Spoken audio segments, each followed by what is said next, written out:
ابھی بچپنا ہے، انگلی پکڑ کے چلتے ہیں۔ حضرت ابو طالب کے ساتھ ایک مرتبہ ابن عساکر لکھتے ہیں کہ قحط آ گیا، جانوروں کے تھنوں سے دودھ خشک ہو گیا۔ لوگ آئے اور آ کے کہنے لگے کہ عبد المطلب تو اب ہیں نہیں، ابو طالب آپ ان کے اکثر معاملات کی دیکھ بھال کرتے ہیں، آؤ ذرا کعبے کے قریب جائیں اور وہاں جا کے دعا مانگتے ہیں، شاید اللہ بارش دے دے۔ تاریخ یہ بتاتی ہے، سیر کی کتابوں میں یہ لکھا ہے کہ انہوں نے حضور کی انگلی پکڑی اور حضور کو پاس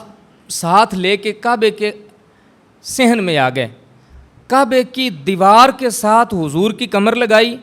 اور سامنے حضور کو کھڑے کر کے نا، اور وہ حالت یہ بتاتے ہیں کہ حضور نے اب حضرت ابو طالب کی انگلی پکڑ لی، اس طرح سے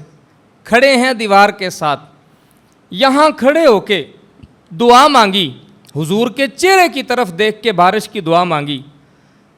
بتاتے ہیں کہ ایک ٹکڑا بھی بادل کا نہیں تھا، لیکن جیسے ہی دعا مانگی ہاتھ ابھی ہمارے چہروں پہ آئے تھے، اتنی بارش ہوئی کہ جیسے سیلاب آ جاتا ہے۔ اللہ اکبر۔ حضرت ابو طالب ایک شعر کہا کرتے تھے جس کا مطلب یہ بنتا ہے کہ اے خوبصورت سونے رنگ والے، جس کے چہرے کے رنگ کی